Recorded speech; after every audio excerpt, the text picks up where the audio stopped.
what's going on YouTube? It's Donnie Bill all day.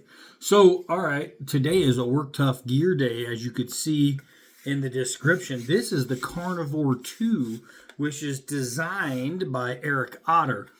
And the pros and cons for this, the cons is going to be a really, really short list. I think this knife was perfectly designed. I really, really like this knife. So the cons, I know you don't see the belt loop on there, but it will come with one. The problem is it comes with one of these. Good that it's ambidextrous. I just don't like the flappy belt loops because that happens when it's on the belt unless it's tied down to your leg, which not everybody uses leg ties. That thing's just all over the place. So you go to pull the knife and it's doing this stuff all over the place. You know what I mean? I just don't like those belt loops. And if that's one of the only two things I can say about it, that's pretty good. So you have tons of points for lashing. You have the point for your belt loop. You have a drainage hole in case your chest deep in water and this is on your side. You want to let it drain so you can pull the knife out, wipe it down, and inside will be nice and dry so you don't get any rust. The sheath is really nice. And if they did a Kydex belt holder, man, I'll tell you what, I would have only one thing to say. And the one thing I have to say outside of that, minor. So check this out. This is a cool blade. You see that what looks like oxidation on there? I thought that was oxidation. And when my man Joe from Steel Mindset, Joe Steele, sent this over to me to check out, don't forget to check out his channel. I'm going to link it down below. He sent this to me to check out, and I was like, oh no, he didn't take care of his blade. It's got rust on it. I was like, you know what I'm going to do? Because I'm really nice. I'm going to clean it up, and I'm going to do a camo pattern. I'm going to blue it. It's going to look really cool. And I said something to him, and I'm glad I did, because he said, no, that's the way it came. It's supposed to look like that. And there's a name for it, and I hope it's dark wash finish for a better rust resistance. But I thought there was a special name for the blade finish, APO washed finish. So that's what it's called. So it's made to look that way. I did not know. Now remember, this is a used knife, so judging a knife by a used edge is never fair to the knife company. If the edge doesn't perform well, Joe usually does a good job with his edges, and this is no exceptions. Joe, I watched the video where Joe used this knife, and he wasn't just pancaking. He wasn't, oh yeah, let me just cut paper. And no, he used the knife. And this knife is still razor sharp. And is it still razor sharp because it came razor sharp, or razor sharp because Joe made it razor sharp? I do know for a fact that Joe does his own edges. So I'm guessing that it came razor sharp because I haven't seen a Work Tough Gear knife that hasn't. And then Joe just kept it razor sharp. So good job, Joe. This thing is fantastic. Overall design, I think it's gorgeous. So you'll notice that the fuller is shaped inside of the swedge, and I think Eric Otter did an amazing freaking job doing that. That's one of those little tiny touches to make it fit that area. I think that looks fantastic. I love the fact that it's kind of got like this drop point / Japanese tanto feel to it. I mean, it's a really, really well done design through the top. You'll notice this hump comes down, and then it changes direction right here to give it a flat area where there's a slight hinge, it feels like, almost right here. And it's just so nice. Design of the handle fits XX hands perfectly. It's super comfortable for me. I really, really enjoy the handle. You have this guy right here, which is a lashing hole. You have 2 lashing holes here, which means you can lash, lash, lash, and strap it to a stick. You can use this thing as a spear, something for hunting, fishing, things like that, or just protection at a distance in case you have bigger animals that are coming to get you. You would be able to lash that onto a stick and fight from a distance, which is always really good. The choil is man-sized. My finger does not touch that blade. I think that is wonderfully done. The fuller on there isn't crazy deep, and it's just deep enough to where if you're doing a side grip, I can control the blade with my middle finger, and everything as well. It's nice and fat. It's true full tank construction. I love it. I love everything about this. So you're saying, well, then what was your gripe? The handle is 3D machined to G10.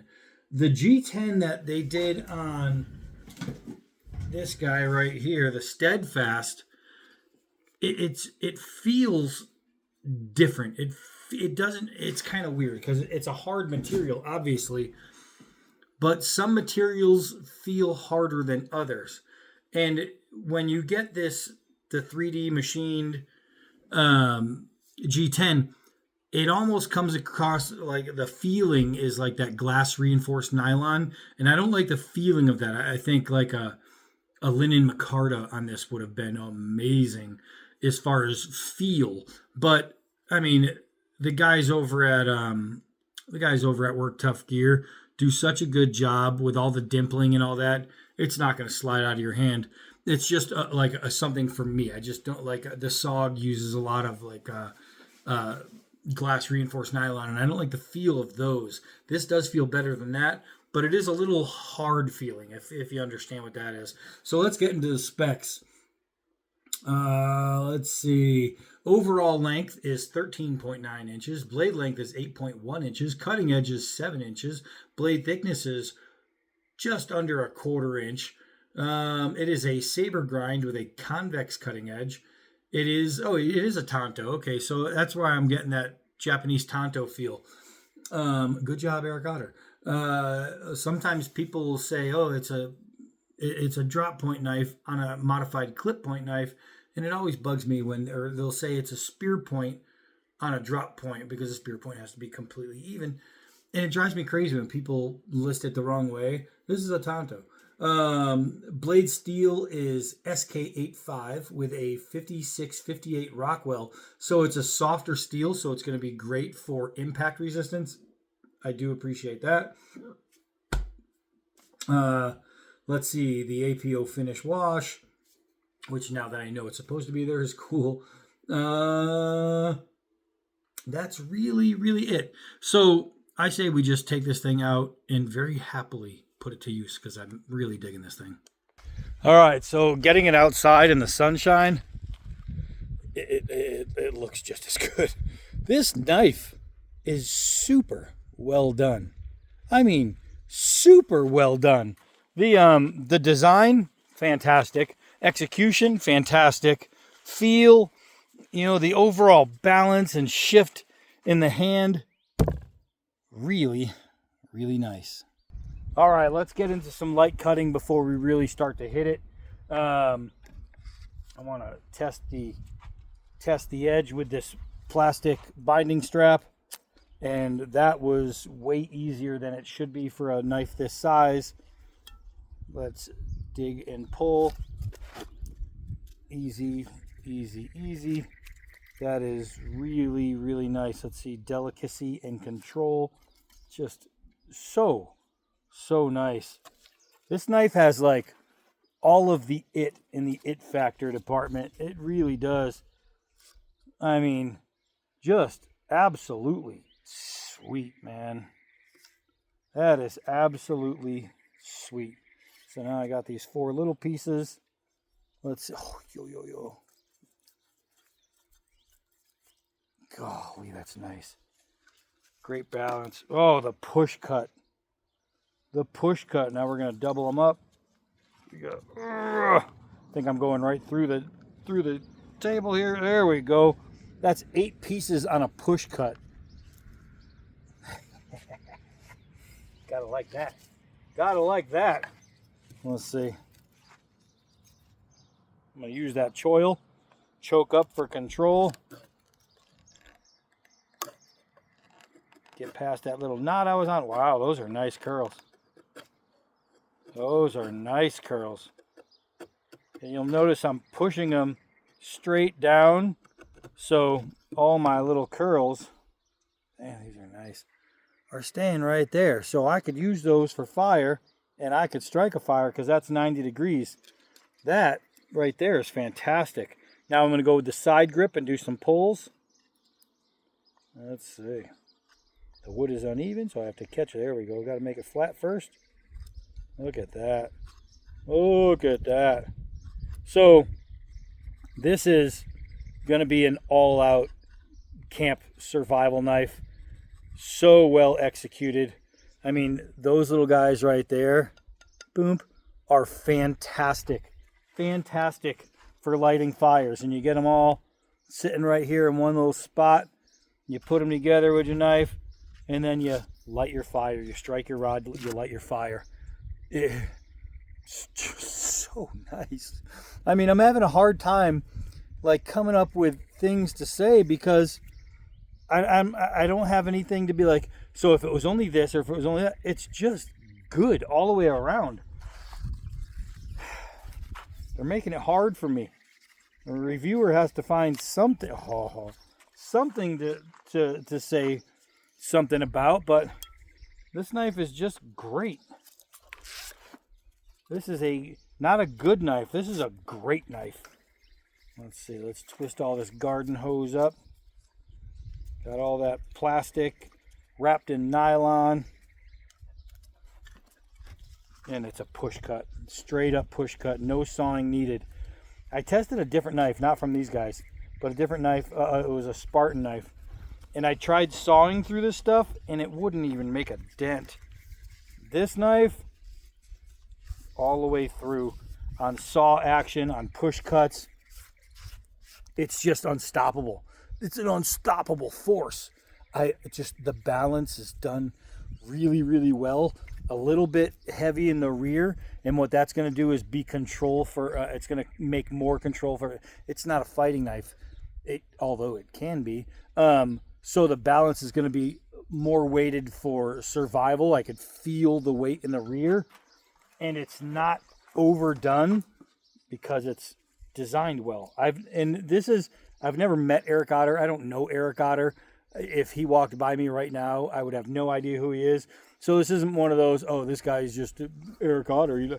No, dude designed a great freaking knife. And as a designer, you're always picky on design.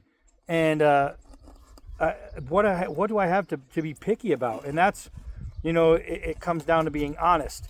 An honest person is going to tell you no matter what. And as a designer, I'm supposed to be, have a big head and say, well, this design, I would have done this, or I would have done. This design is great.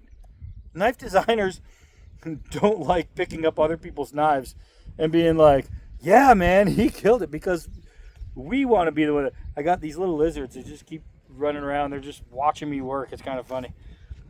All right, let's see. Look at this. So think about it. You can obviously skin with it. You can do food prep with it.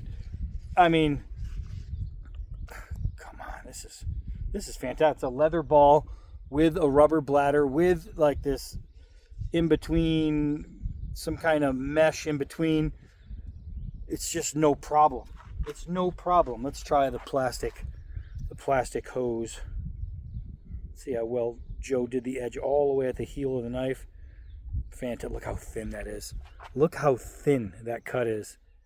That is edge geometry. Great job, Joe. If you want to learn something about edge work, ask Joe. Follow the link below to his channel and check it out. But don't forget, follow the link down below. I'm going to put the link down below for this knife. Look at that. Look at how thin I'm able to cut that. I'm going to put the link down below for this knife so you can check this out too, but we need to hit with it. All right, I say we get some strikes in. It just feels good.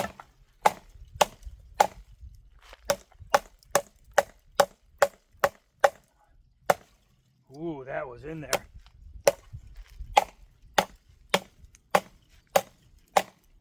That is, I don't know if the camera is picking up the amount of chunks that are flying off, but that is a serious hitter.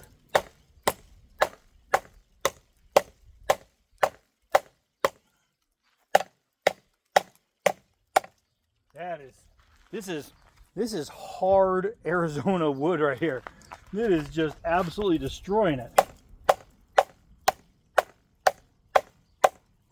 Now, I'm way down on the weighted area here. I can definitely feel these guys rubbing into right here. You can see it's starting to like rub out, but it's not terribly uncomfortable, and it's not what you're going to be doing with this knife a lot. This is just for testing. So people are going to say, oh, well, bring an axe. Well, it's called a knife review for a reason.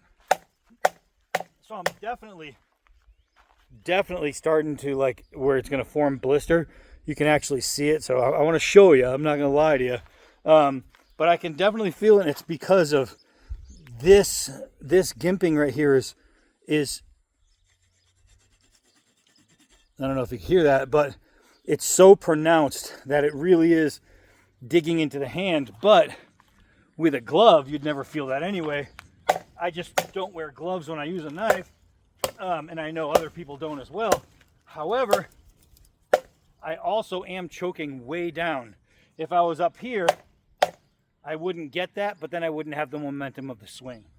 So it's kind of a, you're doing it to yourself type thing.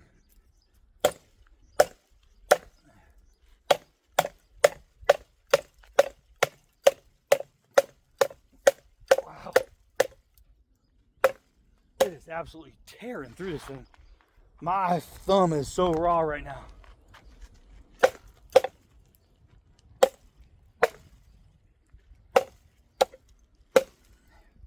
Took an accidental chunk out of that piece. I gotta go around. Stay with me. All right. We gotta try and attack it from a different angle here.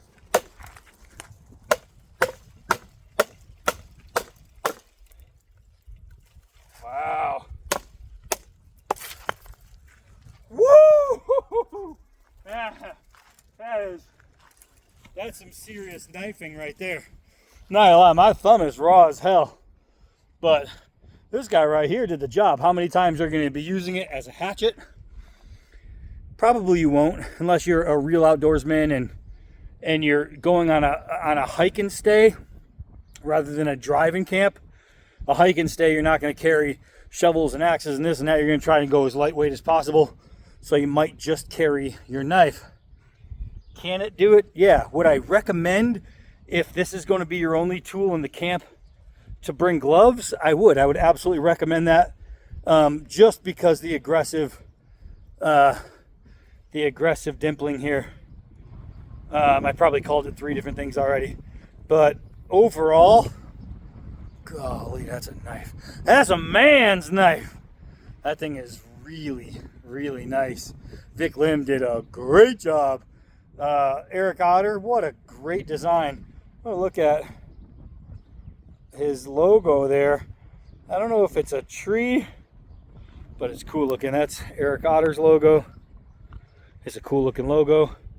Oh, another thing I noticed is the step in. So what he has is a really thick, just about a 1/4 inch here. It steps in, and right here the edges are champed right here. So they kind of go in.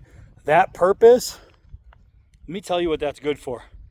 I don't know. It might just be a design thing, but then it thickens up here. It might be a way to control vibration, because I have to say, when I'm hitting, there's no vibration. The Rockwell and probably this cut right here is what's creating that effect. And it is super, super nice. Joe, this is a good win right here, man. So follow the link below. Check this knife out. Follow the other link below. Check Joe out. And just like every other time, I am Donnie B all day. Until next knife.